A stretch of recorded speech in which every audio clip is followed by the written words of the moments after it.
Hi guys, I'm back again today with another video, and today we are going to learn how anyone, including me, can read German.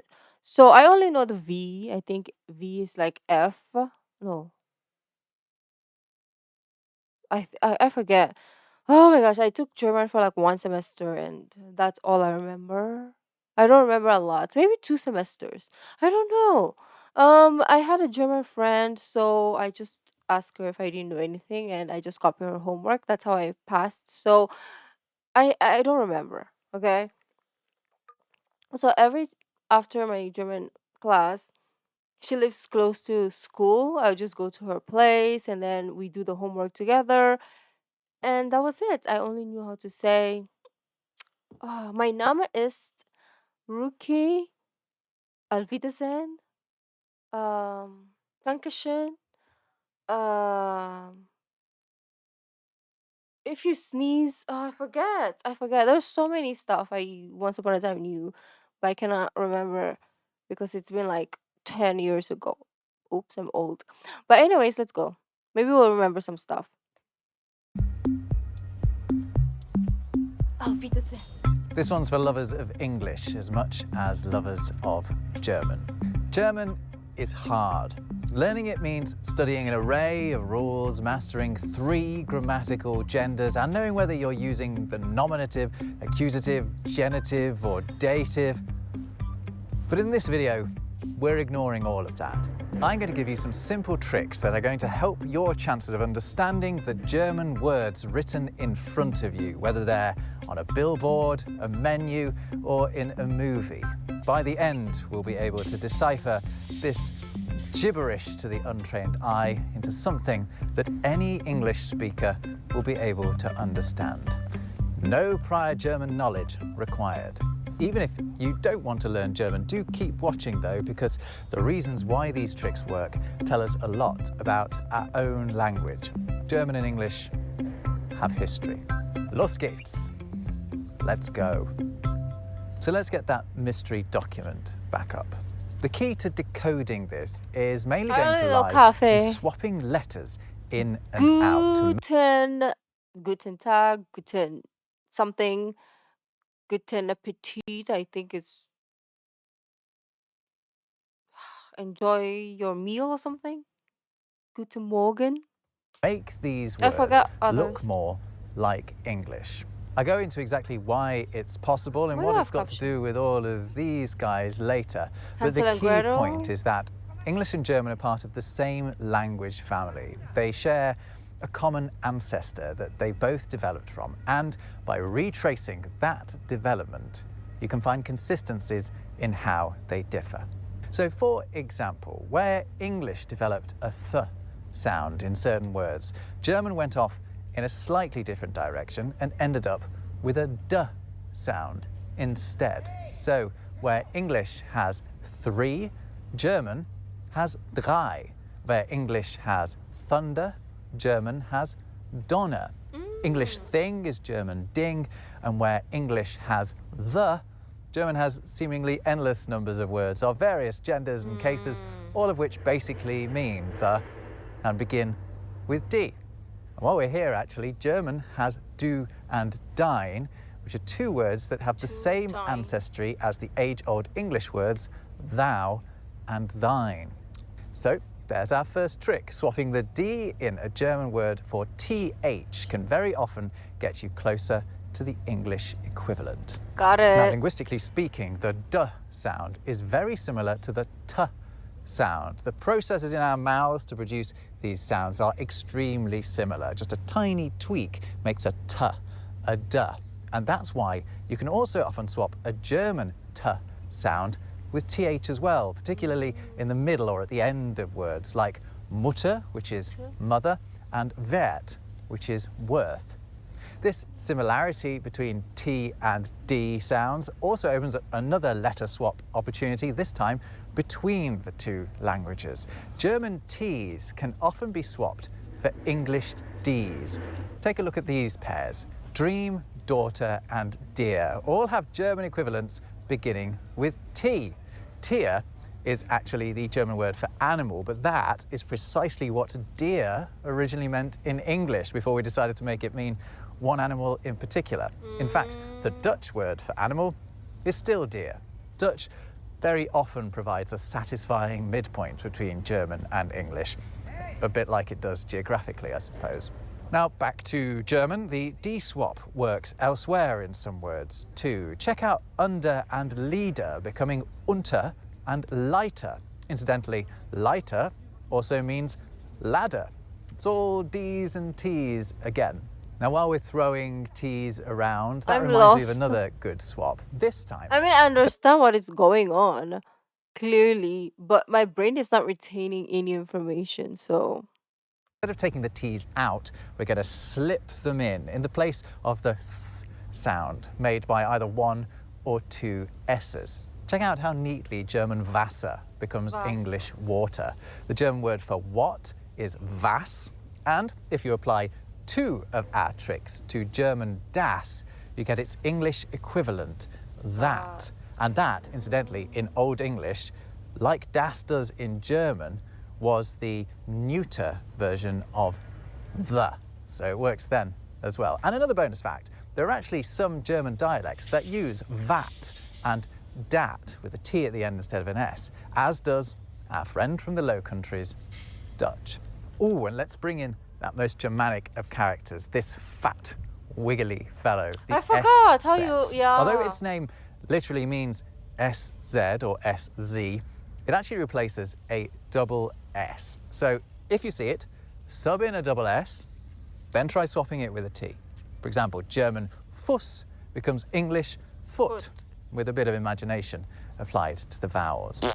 Now let's fling some more T's around, because adding a T can also help us solve all of these words. By subbing it in for the ts sound, usually expressed in German with a Z, we can get much closer to the English two, this time the number, and tongue. And there are plenty of others. I was gonna say, Right, more of well, these to come, but I realise it's a lot to take in with all of these consonants flying around. I've become somewhat consonant incontinent, haven't I? So let's take a break to understand why these tricks work when they do, which I admit is not 100% of the time, but the hit rate is really good. I feel like We'll you're get to gonna the test us cool at the end. reason just as soon as I've introduced you to this video's sponsor, Squarespace.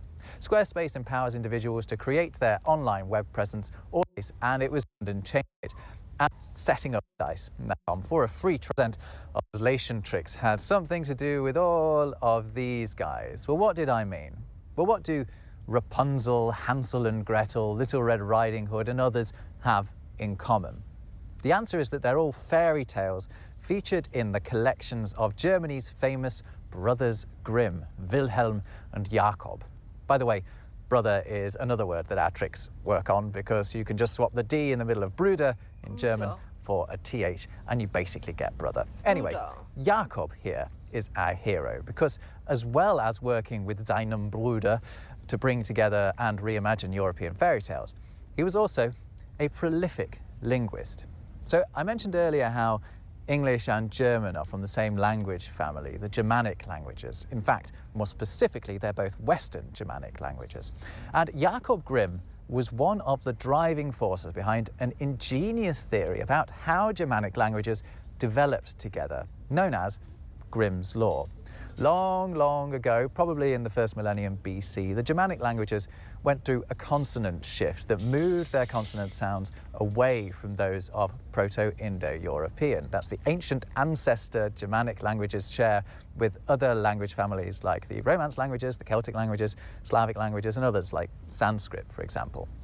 But the language that became modern High German, which is the most widely spoken form of German and the one we're talking about, went through an extra consonant shift that other Germanic languages, like English, did not.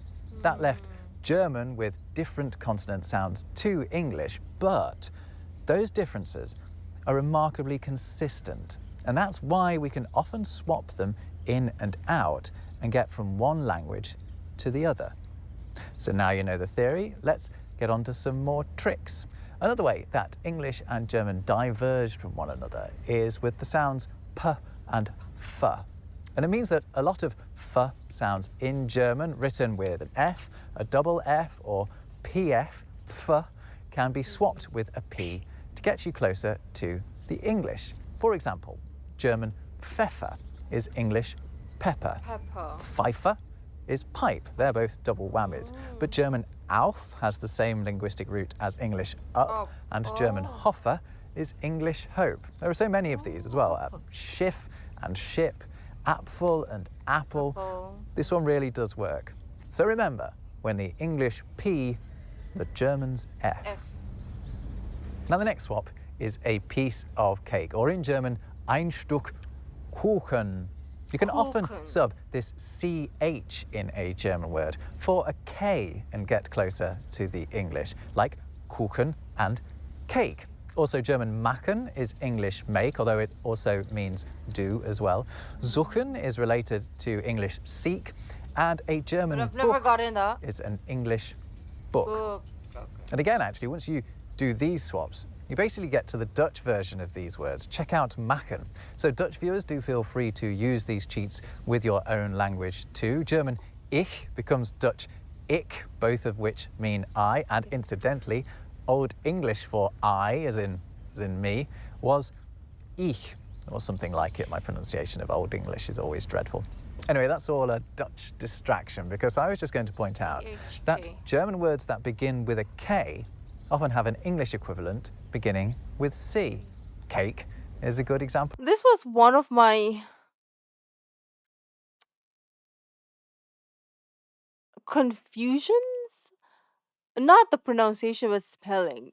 The spelling for me in German was always what I kind of like got confused, because I don't know if it was a C, a K, a V, a F. Like, I was all around confused, but eventually I think I understood and I remembered or something. Of that one as well. A German Kuh is a cow, Kreuz is a cross, and lots of others are really obvious, like Kultur and culture. You're unlikely to struggle with ones like that.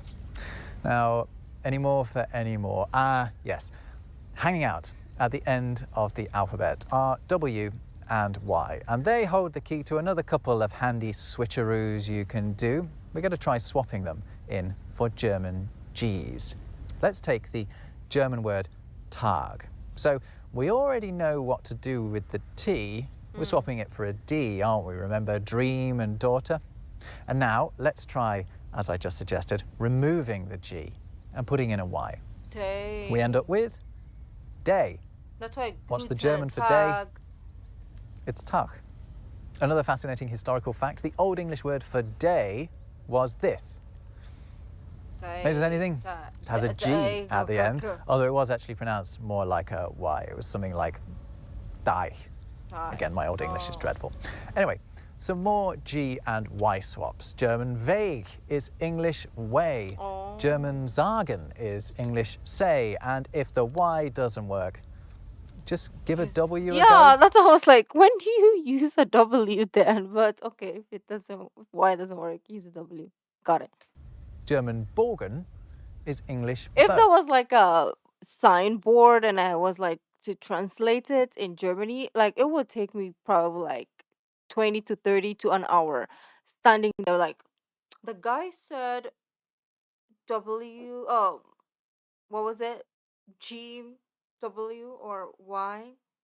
Okay, it will be like an escape room for me, right? I will be there for ages. Or better yet, just download an app or ask humans, because I will be there forever.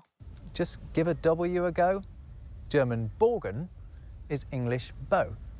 Oh, and I've just thought of another good one, actually. A lot of B's in German are V's in English. Take a look at the German words for live and indeed for liver. Also to give, which is geben, and to stick things together is kleben, which is a relative of English cleave. Cleave is a fascinating word because it can both mean to separate and to put together. Have you ever noticed that? Little doggy. Had enough of these yet? Well, don't make me stop before I get to my triple letter score trick with CHT. German words containing CHT often have a similar English word with GHT instead. I give you So, light, just both in the see, sense of the shiny stuff okay. and the stuff that's easy to lift. It's just hard I to also give you remember. night, eight, and sight. And there are others. Ones to watch out for, though. Nicht means not rather than night, and you wouldn't be blamed for thinking a knecht was a knight, but it isn't. A knecht is a servant, but in my defence, the words are related. The English knights saw themselves as So servants to their sovereign. confusing. Right, or should that be Richt? Actually, a German judge is a Richter, and they oversee the administration of Recht, so I think that one sort of counts. Anyway, right. Those are all the tools you need to be a consonant trickster. So let's put them to the test and bring back this from I knew earlier. it. And if you hadn't already worked out what this is, it does tell you at the Tagesmenü. Something menu, right?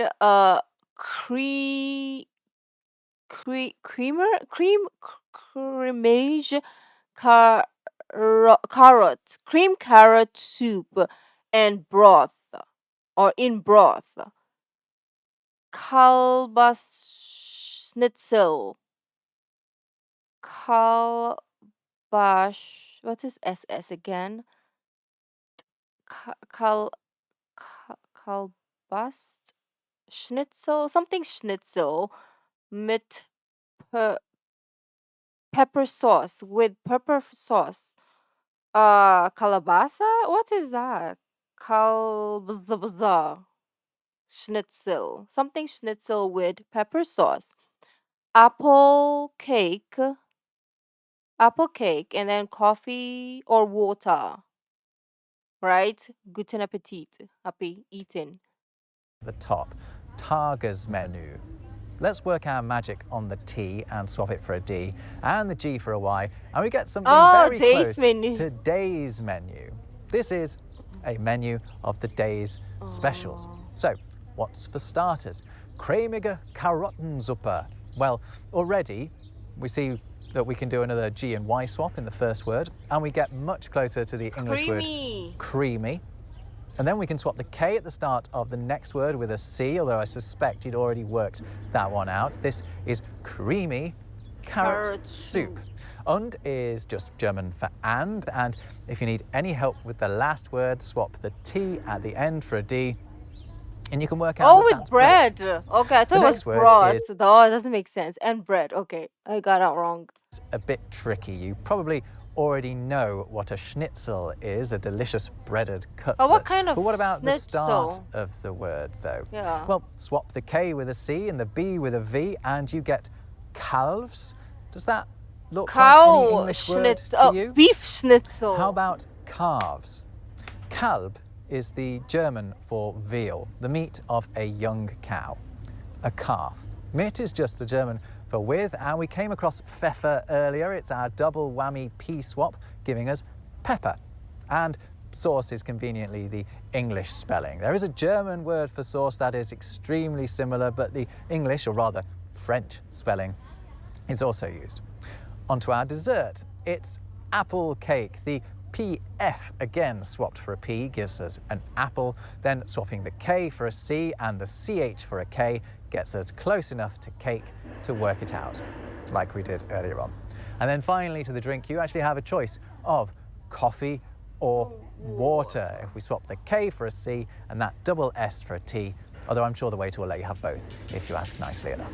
So that's the full menu, and there we have it. What I've basically given you. Okay, so I got the day's menu wrong, and then I got the creamy and bread wrong, and then I got the calf wrong. So I got 4 out of probably like 10. So that's very average. But anyways, it's okay. Eventually, we got there. I mean, I'm not gonna like it's gonna make sense, obviously. If I had this menu, I would understand. So that's good enough, right? If I didn't understand, I would probably ask. So it's fine. Yeah. If you This ask is nicely enough. intriguing. I like So it. that's the full menu, and there we have it. What I've basically given you there is a lesson on Germanic consonant shift, dressed up as some top tips for translating German, but they really do work a lot of the time. If you've enjoyed this, I've done a similar thing with French, or check out my guide to the dictionary. That was fun. That was fun. I really enjoyed that one. It was like learning, even if stuff were not like getting stuck in my head. I was more like listening to it and then it will fly out of my head. But eventually we kind of like understood.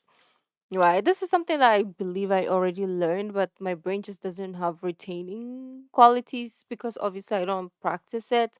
I just come across words here and there, but I'm not necessarily actively using German or learning it. So it's never retained. But this is actually a very good way to learn if you're interested. And yeah, this was a very beautiful video to react. Let me know what your thoughts are. If there's other tricks that you want me to learn, let me know down in the comments, and I will see you in the next video. Bye.